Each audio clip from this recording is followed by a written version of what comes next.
Hi. It's Rhonda, Climate Culture Daily, and I hope everybody's good. And I want to thank all the new subscribers to my very new channel. Okay, I'm a cornball, but thank you. I know it's just a few of you, but I mean, I didn't think we would get to almost 300 people in just a few weeks. So, yay. So please keep engaging, sharing videos. Let's chat and talk. Climbing Culture Daily is really a spot for me to not only talk about culture stuff. I mean, I'm in it. I'm watching Drake versus Kendrick and blah blah blah blah blah. So I want to talk about that stuff too. But also things when it comes to community. I have worked in community since the 90s because I am a woman of a certain age. So I've been around for a little while, but I think it's important, especially what's happening at the federal level. And if you're paying attention to what's happening at your state and local levels, I'm sure you're feeling all the impact of all the changes that are happening right now. And so those kind of things I do want to uplift and talk about how you can get involved in and just making sure you understand the process and how to do it. So that's what Climbing Culture Daily is about. The climb, the connection, conversation. But I really wanted to come on here. I have founded a nonprofit over 18 years ago focusing on women's health. And it's been a journey. It's been a climb. And I don't know if I've reached the mountaintop yet, but I've definitely I'm close to achieving what I set out to, and that is to just found an organization that can hold space here in Indianapolis for women to focus on their health and well-being. With that all said, like I said, I'm thinking about a lot of things right now. I'm thinking about the next steps. I'm thinking about, what I personally want to do with the rest of my life, which looks like I'm going to be working cuz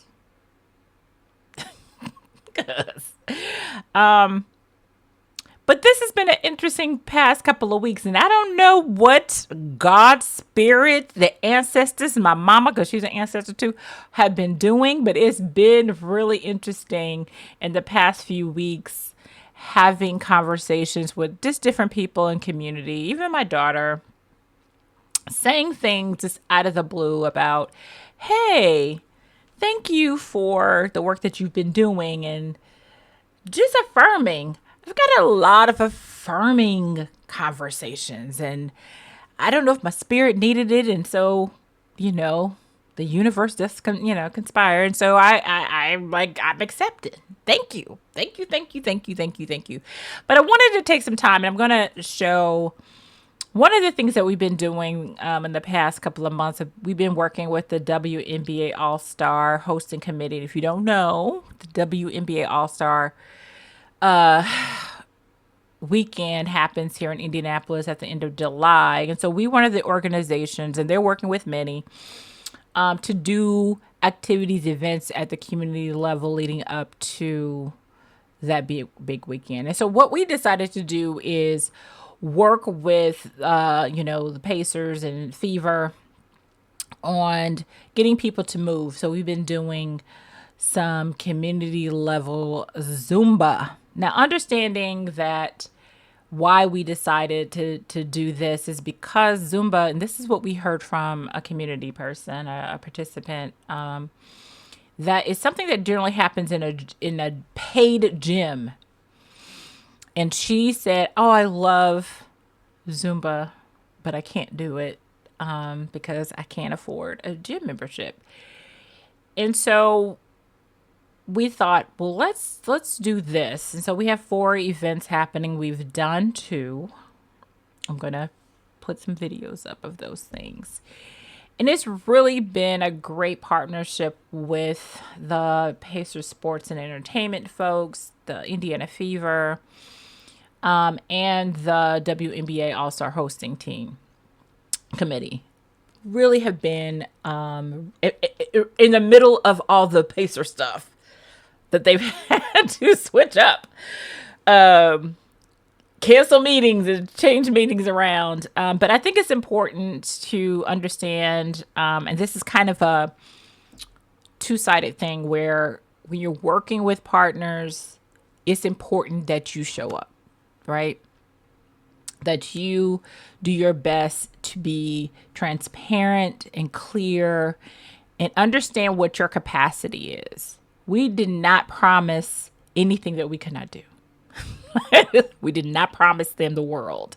So when they said, hey, what you can do, and then I think at one point, like, they wanted this large number of people to show up at, the events. And we were like, we're in Indianapolis, not a big health city, it's community, like understand the capacity, understand what we're talking about here.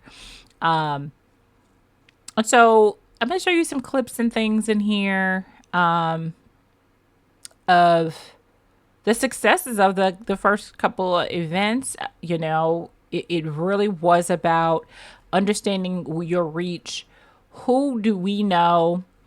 Also making sure your community is there, because some of the partnerships and how we're leading up to the All-Star Weekend seemed at first was very big and corporate-y, right? And I was just like, well, we got to have a community event. We got to have one of these got to happen in the community, at a park in the neighborhood, etc. And so we're making sure that happens, and it did happen. And so it's been very exciting.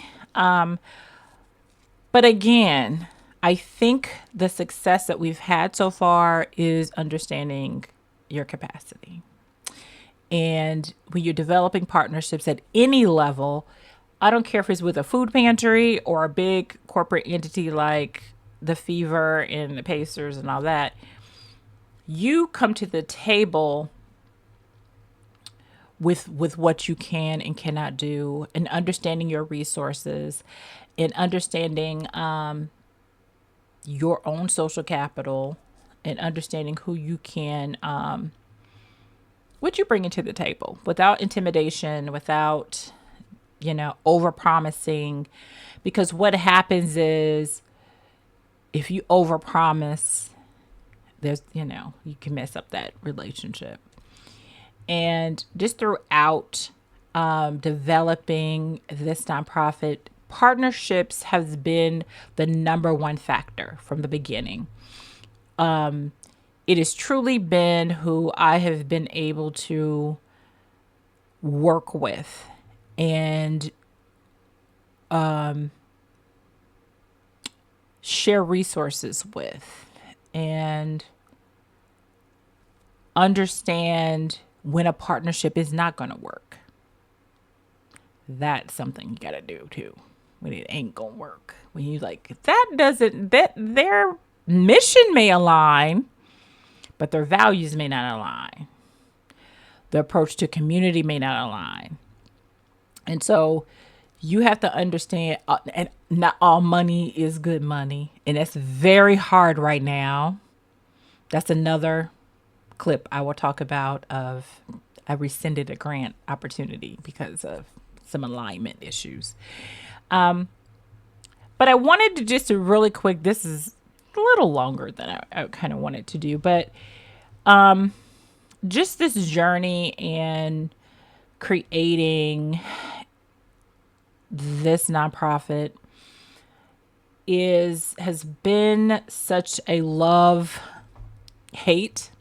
thing sometimes. But she's here, and my cousin told me something a few weeks ago. So I said, there's been a lot of work on me in the past couple of months.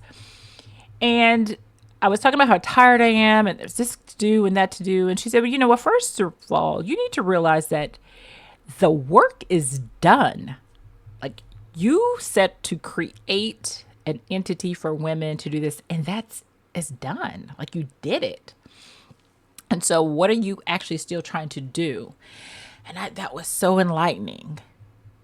I was like, what are you talking about? She's like, no, it's here.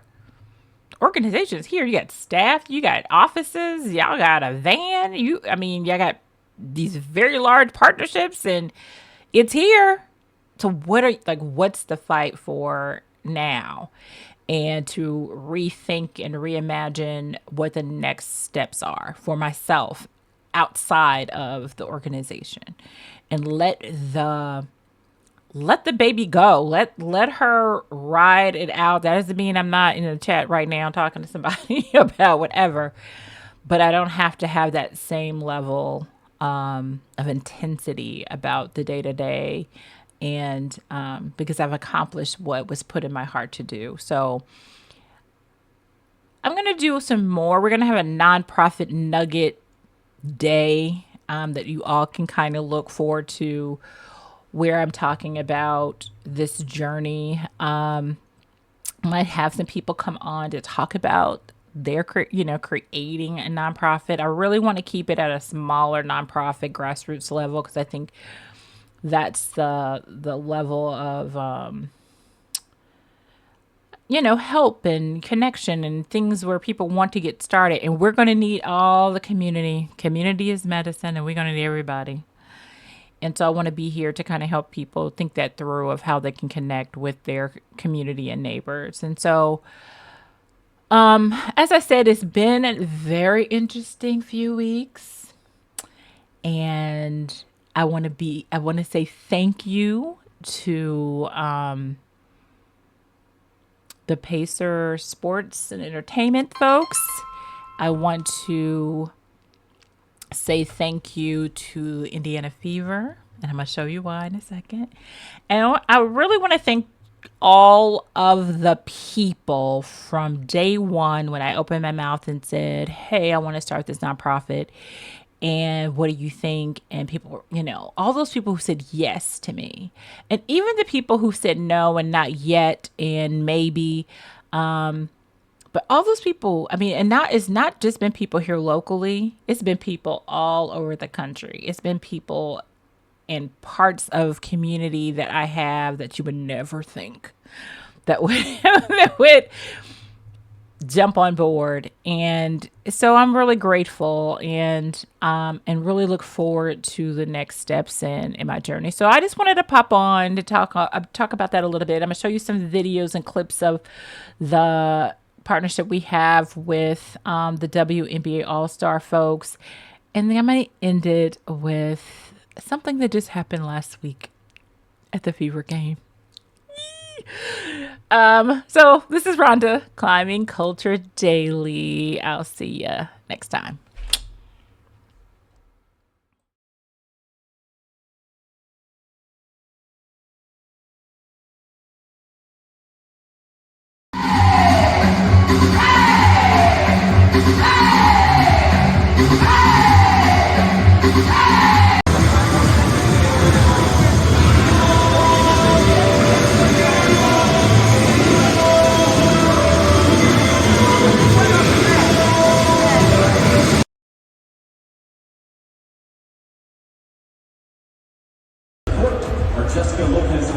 Anthem, Regional Vice President of Indiana Sales, and Amber Cox, President and COO of the Indiana Fever. We invite you to join the Indiana Fever and Anthem and recognize their Anthem Assist winner, Rhonda Bayless. Thank you, Rhonda, for your incredible service to the Hoosier community.